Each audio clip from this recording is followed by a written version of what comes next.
Bonsoir et bienvenue sur Christ Autrement Radio. Ce soir, nous sommes dans l'émission Encouragement et nous sommes avec le pasteur Rémi Francis. Bonsoir pasteur. Oui, bonsoir à tous, bonsoir à tout le monde et bonsoir à toi Pétula. Bonsoir. Amen, que le nom du Seigneur soit glorifié encore, merci. Et c'est encore un privilège de se retrouver ici. Amen. Nous sommes aussi avec Aurélie. Bonsoir Aurélie. Bonsoir. Ça va? Oui, très bien, grâce à Dieu. D'accord. Alors sans plus tarder, nous allons commencer. Le thème de l'émission ce soir, c'est la volonté de Dieu. La volonté de Dieu, il faut qu'on sache, il faut qu'on reconnaisse la volonté de Dieu dans tout ce que nous faisons, dans tout ce que nous disons aussi. Parce que nous ne voulons pas marcher selon la volonté d'un homme, mais nous voulons faire la volonté de Dieu et aussi faire attention pour ne pas accomplir sa propre volonté. Il faut savoir marquer la différence entre sa propre volonté, la volonté d'un homme et la volonté de Dieu. Et c'est la volonté de Dieu que nous voulons qu'il puisse primer dans notre vie. Et la volonté de Dieu, nous savons, si elle est parfaite dans notre vie, nous-mêmes, nous irons de gloire en gloire et de victoire en victoire. Mais si nous agissons selon notre chair, alors et selon notre volonté, ça sera catastrophique pour nous. Amen. Alors nous allons commencer avec Aurélie. 1 Jean 2, verset 17 nous dit « Le monde est en train de passer, ainsi que tout ce que l'on y trouve à désirer. » Le monde est en train de passer. Nous savons que la Bible nous dit le monde passera. Tout passera. Mais sauf quoi? La parole de Dieu. Amen. Amen. Et la parole de Dieu, c'est sa volonté. Amen. Mais celui qui fait la volonté de Dieu vit pour toujours. Amen. Celui qui marche selon la volonté de Dieu, qui fait la volonté de Dieu, reconnaît la volonté de Dieu dans sa vie, vit pour toujours. C'est un homme prudent qui attend sur la grâce de Dieu, qui attend que la volonté de Dieu s'accomplisse, mais qui ne marche pas selon ses sens, ses sentiments, et notamment ne regarde pas autre chose que de faire et d'accomplir la volonté de Dieu dans sa vie. Amen. Romains chapitre 12, verset 2 nous dit Amen. Ne vous conformez pas aux habitudes de ce monde. Oui, ne vous conformez pas au siècle présent de ce monde. Amen. Alléluia, soyez.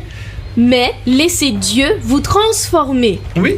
Et vous donner une intelligence nouvelle. Amen. Laissez Dieu nous transformer.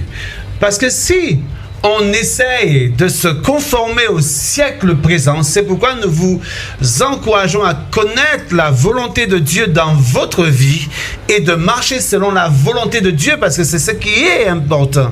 Vous voyez, c'est pourquoi la parole dit ne vous conformez pas au siècle présent. Ne pas se confondre dans ce monde. Nous sommes du monde, mais nous sommes un peuple à part. Nous ne sommes pas un peuple venu là par hasard, mais Dieu nous a choisis dans ce monde pour le représenter. Alléluia. Et si nous voulons représenter le peuple de Dieu, si nous voulons représenter Dieu, alors nous devons marcher selon sa volonté et de ne pas se conformer au siècle présent, mais laisser Dieu nous renouveler tout en notre esprit par sa parole et sa puissance, afin que nous puissions accomplir sa volonté. Mais il faut marcher dans la volonté de Dieu. Quels que soient les événements, tu as des décisions à prendre, mais demande au Seigneur, où est ta volonté dans ma décision? C'est vrai. Vous voyez, c'est important. Tu dois faire certaines choses, mais Seigneur, donne-moi ta volonté, donne-moi ton feu vert. Ta volonté, c'est ce qui est important. Ta direction, c'est ce qui est important pour moi, et c'est ce que je veux savoir. Vous voyez? Amen. Et c'est pourquoi nous vous encourageons ce soir à connaître toujours la volonté de Dieu. C'est vrai, l'émission dure 15 minutes. Mais pendant ces 15 minutes, nous voulons appuyer sur ce mot volonté. Volonté de Dieu. Laissez Dieu accomplir sa volonté dans votre vie. Même si parfois c'est difficile, mais laisse-le accomplir sa volonté. Mais il ne faut pas se conformer au siècle présent, mais laissez le Seigneur vraiment remplir notre vie avec sa volonté. et être tout le temps renouvelé de l'esprit, mais de l'esprit de Dieu dans notre esprit, afin que nous puissions marcher et penser et voir comme Dieu et laisser Dieu parfaitement accomplir sa volonté dans notre vie. Amen.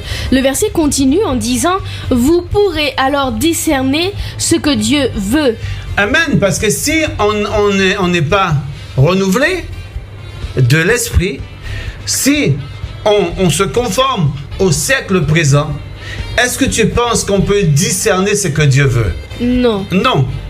Mais pour discerner ce que Dieu veut, il faut d'abord être renouvelé et ne pas se conformer au siècle présent et être renouvelé de l'esprit. Quand tu es renouvelé de l'esprit, l'esprit même va parler pour toi. Et là, tu vas comprendre ce que Dieu veut maintenant pour ta vie. Mais si tu ne laisses pas tomber le moi, si tu ne laisses pas tomber ta personne, si tu n'arrêtes pas de regarder selon la chair, mais ne simplement regarder selon l'esprit seulement, si tu laisses ton esprit se renouveler, ni te conformer au siècle présent, tu vas voir comment le Seigneur va te parler et que tu connaîtras le plan de Dieu pour ta vie afin que tu puisses avancer et aller de l'avant. Amen. Donc vous pourrez alors discerner ce que Dieu veut, ce qui est bien, ce qui lui est agréable et ce qui est parfait. Amen. C'est logique.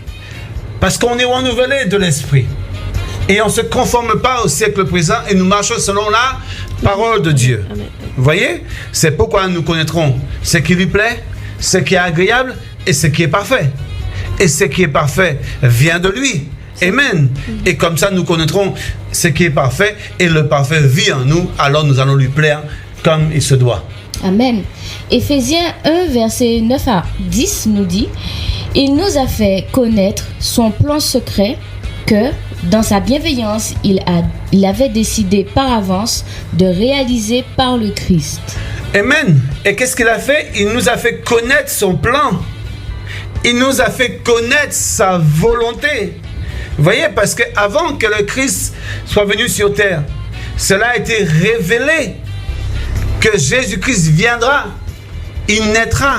Il a fait connaître sa volonté même avant que le Christ vienne sur terre, afin que nous soyons sauvés. Dieu fait connaître toujours sa volonté à ses enfants qui marchent selon sa parole.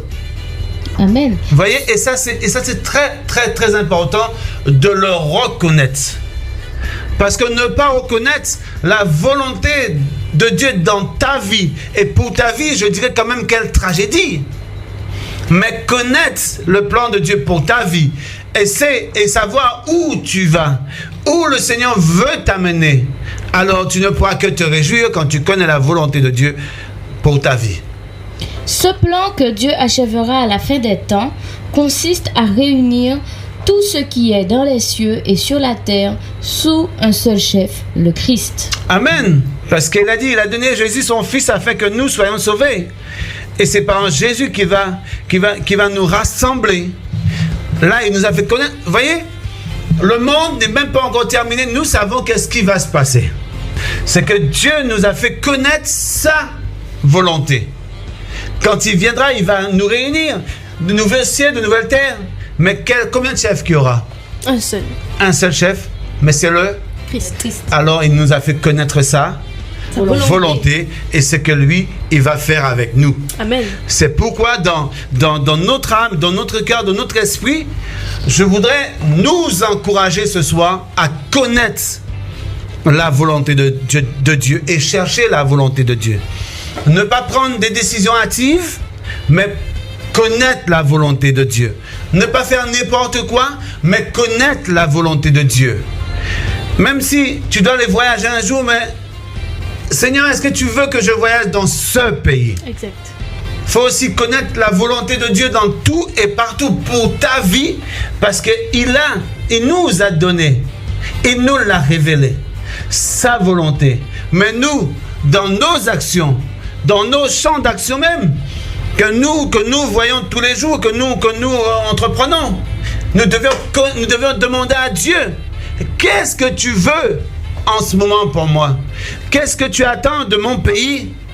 Qu'est-ce que tu attends de tes enfants? Il faut connaître la volonté de Dieu. Ne pas prendre des décisions hâtives. Parce que si tu prends des décisions hâtives sans connaître le plan de Dieu, tu es en danger. Vous voyez? Mais si on attend sur la grâce et la puissance de Dieu pour prendre cette décision, ça c'est une grâce. Mais ne pas aller dire que le Seigneur m'a libéré, c'est pas lui qui t'a libéré. Le Seigneur m'a sorti de tel truc et c'est pas lui qui t'a sorti. Vous voyez, il faut savoir où on va, qu'est-ce qu'on fait, quelle décision prendre et est-ce que c'est la volonté du Seigneur. Et pour savoir si c'est la volonté du Seigneur, il faut avoir un cœur à cœur avec lui, parler, prier, jeûner, chercher sa direction afin qu'il puisse t'aider à prendre les décisions qu'il faut que tu puisses prendre. Parce que tu peux prendre des décisions qui peuvent te coûter très cher. Et si tu prends ces décisions-là qui te coûtent très cher, qu'est-ce qui va se passer? C'est seulement toi qui vas payer les pots cassés. Et quand tu voudras revenir même à toi-même, tu vas voir comment c'est difficile de revenir. Parce que tu as décidé de ton propre chef, tu as décidé de toi-même, tu as décidé de faire certaines choses selon ta volonté. Mais tu n'as pas cherché la volonté de Dieu. C'est pourquoi je vous encourage à chercher la volonté de Dieu, la volonté de Dieu et la volonté de Dieu seul. Parce que notre volonté peut nous amener à notre perte. La volonté d'un homme peut nous amener à notre perte. Mais la volonté de Dieu nous amène à la victoire. Amen. Galates chapitre 1 verset 3 à 5 nous dit: Que Dieu notre Père et le Seigneur Jésus-Christ vous accordent la grâce et la paix. Le Christ s'est livré lui-même pour nous sauver de nos péchés, afin de nous arracher au pouvoir mauvais du monde présent, selon la volonté de Dieu notre Père. À Dieu soit la gloire pour toujours. Amen. Qu'est-ce que le Christ il a fait?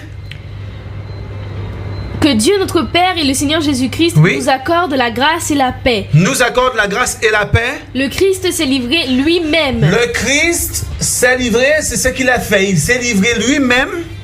Pour nous sauver de nos péchés. Pour nous sauver de nos péchés. Afin de nous arracher au pouvoir mauvais du monde présent. Ensuite. Selon la volonté de Dieu notre Père. Selon la volonté de Dieu, le Christ s'est livré lui-même. Même Jésus, fils de Dieu, il n'est pas venu comme ça. Il est venu selon la volonté de son Père. Voyez, afin de nous arracher. Si Christ lui-même, en attendant la volonté du Père pour agir, nous, qu'est-ce que nous devions faire? Pourquoi nous voulons agir avant que Dieu agisse?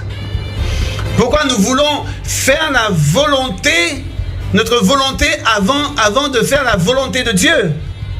Mais ce que nous devions faire, nous devions descendre et dire: Seigneur, je m'écrase devant ta volonté, je m'écrase selon ta puissance et ta force, et Seigneur, maintenant je te laisse prendre tout le contrôle.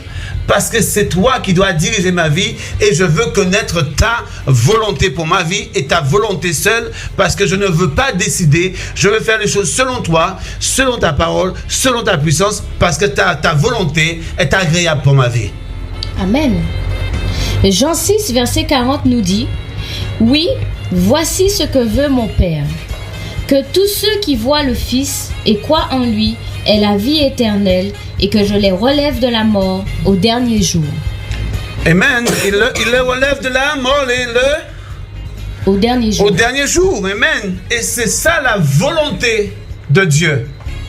C'est ça la volonté de Dieu, de nous relever le dernier jour, ceux qui ont fait la volonté de son Père, vous voyez? Amen. Et c'est pourquoi nous devions marcher selon sa volonté, selon sa puissance, selon sa force, et selon ce qui est, et selon ce qu'il fait.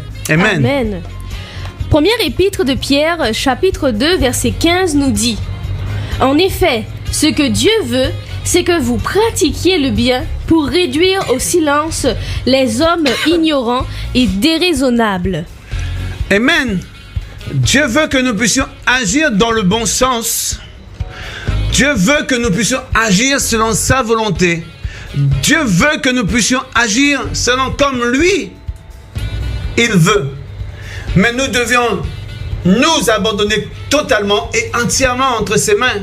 Et pour terminer ce soir, Pétula, quelles que soient les décisions, douloureuse ou pas douloureuse, il faut connaître la volonté de Dieu. Amen. Et même si un jour on te dit que tu seras prophète ou pasteur, il faut vouloir connaître la volonté de Dieu. Est-ce que c'est ce que Dieu veut pour ta vie? Ah oui, ça c'est vrai. Il faut laisser le Seigneur décider et connaître la volonté du Seigneur, quelles que soient les décisions à prendre, mais toujours marcher selon la volonté et la puissance de Dieu. Merci. Amen. Merci pasteur. Merci Aurélie. Merci. Et on se retrouve très bientôt pour une prochaine émission.